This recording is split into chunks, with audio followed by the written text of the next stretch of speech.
$140,481. This is the lifetime cost of having a stroke caused by a clot in the United States. And that only covers medical care and rehabilitation costs.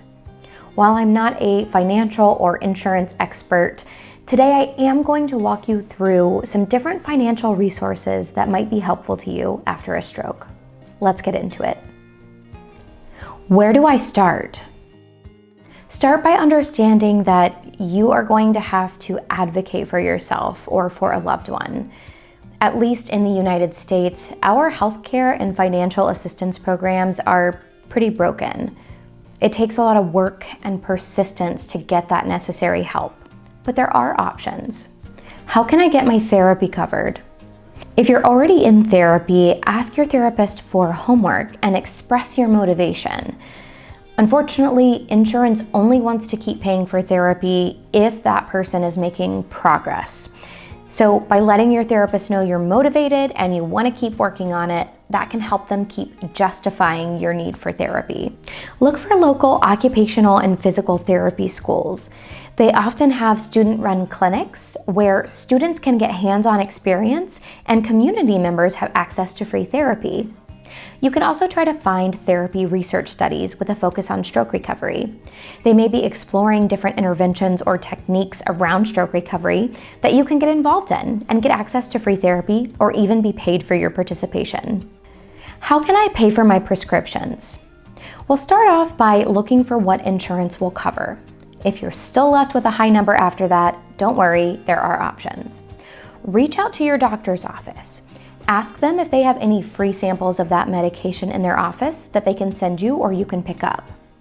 When talking to your doctor about medications, ask for them to only prescribe generic medications where possible versus a brand name. That will save you a ton of money. Look at different pharmacies and see if there is a difference in cost in your prescriptions. At least here in the US, picking up prescriptions at Walmart, Sam's Club, Costco is usually a bit cheaper than getting prescriptions filled at like a Walgreens or a Rite Aid. And lastly, look at apps like GoodRx and Blink Health. You can go to those apps, put in your medication, and see how much it will cost to pick them up at a local pharmacy or even have them delivered to you.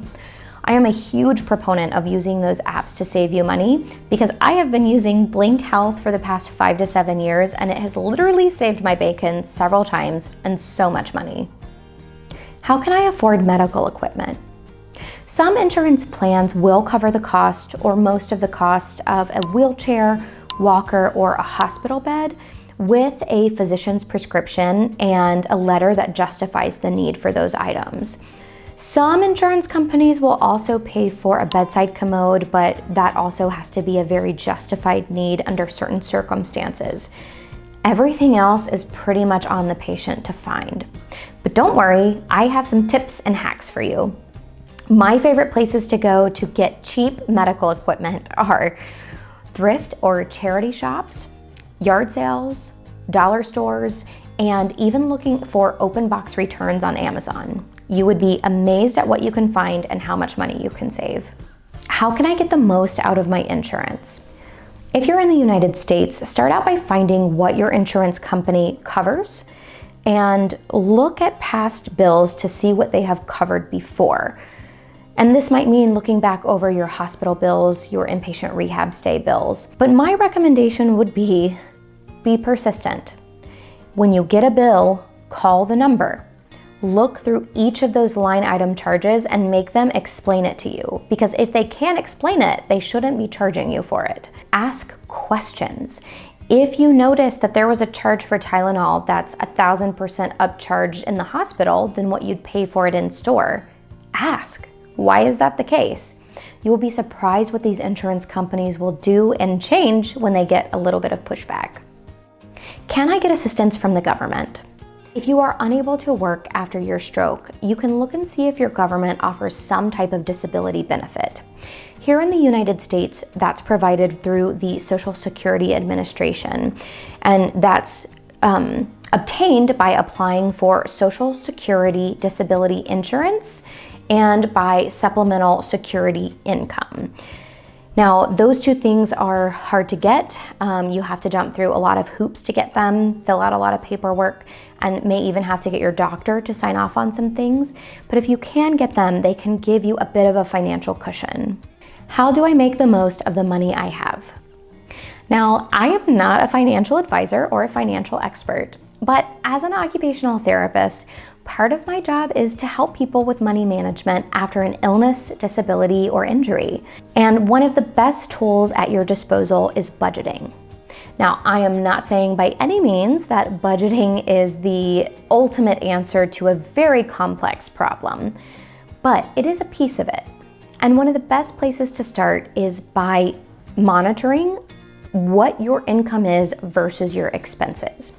And my favorite way to do this is using an app, a free app called Personal Capital. This video is not sponsored. It's just an app I've been using for 5 to 7 years that has made a huge difference in how I manage my money. It lets you link up all of your different accounts and breaks down your spending month to month. You can look at it yearly to see where your money is going versus how much you're making. What gets measured gets managed. What if I want to go back to work? Well, if you're feeling ready to go back to work, a good place to start is with your previous employer. Is the job that you had pre-stroke something that you can go back to if given certain modifications? If it's not, is there a different job at that same company that you could do that better matches your skill set now? And if the answer is no, you can always look into local vocational rehabilitation programs. They can provide support in finding you a job that matches your skill set now, as well as supporting you through that new job process. Are there other financial resources? Absolutely there are. I'm not going to go through an extensive list because there are all sorts of state and country-specific resources you can find with a quick Google search, but I am going to mention 3.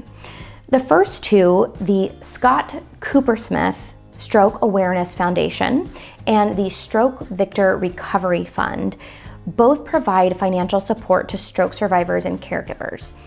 There is also the Help Hope Live nonprofit, which helps stroke survivors fundraise for medical equipment, paying hospital bills, for continued therapy, and for cost of living bills in a way that will not jeopardize disability or other governmental assistance programs. All right, everyone, that's it for today. As I mentioned, I will be leaving links to all of the things that I talked about in the video today down in the description below. So check those out if you want to review any of them. And as always, I am also leaving a link down in the description if you'd like to sign up for the email list, which gets you free stroke recovery tips and motivational emails every week, as well as a free copy of my ebook, The Stroke Recovery Pocket Guide. And if you find value in what we do and you're able, please consider donating to Post Stroke, either via PayPal for a one-time donation or by becoming a Patreon member, where a monthly donation gets you access to cool perks. And one of those cool perks at the Empowerer tier is a YouTube shout out. So I want to shout out Doug C. today for being in that tier and helping to support us continue on our mission to make stroke recovery accessible to everyone. Thank you so much for watching. I'll see you next time.